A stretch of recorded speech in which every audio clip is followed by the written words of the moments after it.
안녕하세요, 민경으로 프로입니다. 이번 시간에는 SAP 어프로치 할 때 각 상황별로 어떻게 활용을 하는지에 대해서 한번 설명을 해드려 볼 테니까요. 잘 따라와 보세요.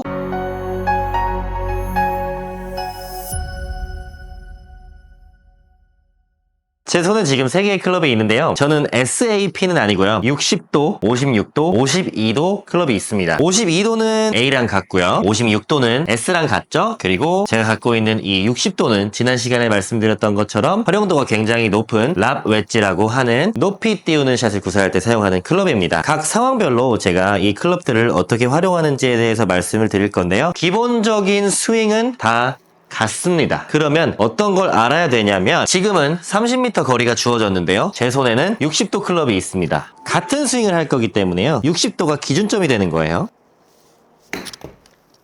이 정도의 스윙 느낌으로 샷을 했을 때 60도로 30m 정도가 갑니다. 같은 샷을 다시 한번 보여드려 볼게요. 각 클럽의 차이점을 알기 위해선 내 스윙이 통일되어 있어야 되는 게 가장 중요합니다. 같은 느낌이에요. 이런 느낌으로 샷을 했을 때 아까 비슷한 결과물이 있죠. 이제는 손에 56도 클럽이 있습니다. 클럽만 바꿨죠. 저는 똑같은 사람이고 똑같은 스윙을 할 겁니다. 같은 느낌으로 샷을 했을 때 이렇게 조금 더 낮게 가고 더 멀리 굴러가는 경향이 있습니다. 얘도 마찬가지로 한 번 더 스윙을 해볼게요. 같은 느낌으로 스윙을 했을 때 조금 더 낮게 굴러가는 경향이 있죠. 그러면 이 느낌을 그대로 살려서 52도, 가장 낮은 각도의 클럽이죠. 52도로 같은 느낌으로 한번 샷을 해보겠습니다. 더 낮게 가죠. 더 낮게 가고 더 많이 굴러서 최종 거리도 더 많이 갑니다. 52도 클럽도 마찬가지로 한 번 더 샷을 해볼 건데요.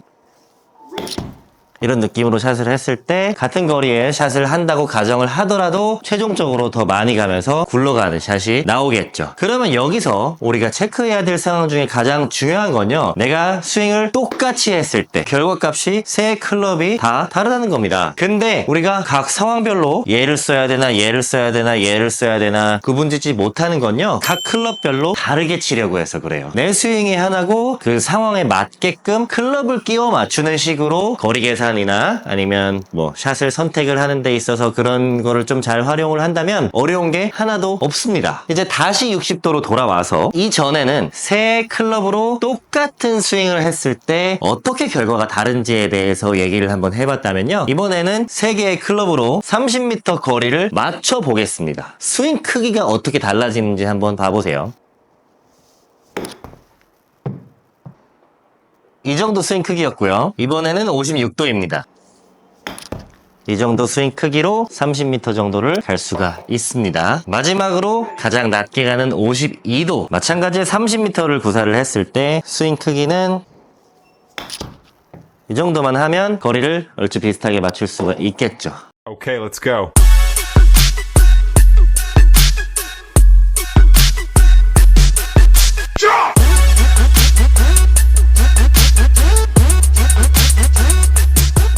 이렇게 상황에 맞게 클럽을 선택해서 백스윙 크기만 조절해서 치면 되는 겁니다. 다시 한번 짚어보면요. 일단 스윙은 하나여야 돼요. 내 스윙이 딱 정해져 있고 어떤 속도로 휘둘러 줄 건지에 대한 아이디어를 정확히 갖고 있어야 상황에 맞는 클럽을 선택할 수가 있는 겁니다. 가령 내가 핀에 다다라서 떨어뜨리고 싶다 하면 60도, 중간 56도, 그리고 그린 입구에 떨어뜨리고 싶다 하면 52도를 각각 상황에 맞게 선택을 하면 되는 겁니다. 그래서 이렇게 얘기하는 게 일단 정석이고요. 여러분들이 더 알기 쉽게 제가 답안지를 드리면요. 굴려야 될 때는 P를 치고요. 띄워야 될 때는 S를 치면 되는 겁니다. 이게 가장 쉽죠? A는 그 중간입니다. 근데 우리가 지금 이 기본적인 상황에서 중간까지 알 필요는 없어요. 60도로 띄우는 샷 하나와 52도로 똑같은 스윙이지만 스윙 크기만 다르게 해서 굴러가는 샷, 이 두 개를 칠 수 있으면요. A를 이용해서 중간으로 굴리는 샷도 구사를 할 수가 있다는 겁니다. 거기에 맞는 스윙 크기는 당연히 달라지는 거예요. 스윙 크기는 달라지지만 속도는 변하지 않습니다. 속도 값에 변수를 주면 안 돼요. 속도는 일정하게 맞춰 놓고 백스윙 크기를 다르게 해서 거리를 꼭 맞추고 띄울 땐 S, 굴릴 땐 P. 이 두 가지가 어느 정도 연습이 돼 있으면 그 중간에 A도 한 번씩 끼워 넣어주는 겁니다. 근데 여러분들이 처음 시작할 때는 A로 대부분 많이 하잖아요. S도 연습하고 P도 연습하기 시간이 충분하지 않기 때문에 중간 클럽인 A로 많이 하는 건데요. 기본적인 원리는 각 상황에 맞게 굴려야 될 때는 굴리고 띄워야 될 때는 띄우는 클럽을 선택해서 내 스윙은 하나로 통일하면 됩니다. 민규 프로였습니다.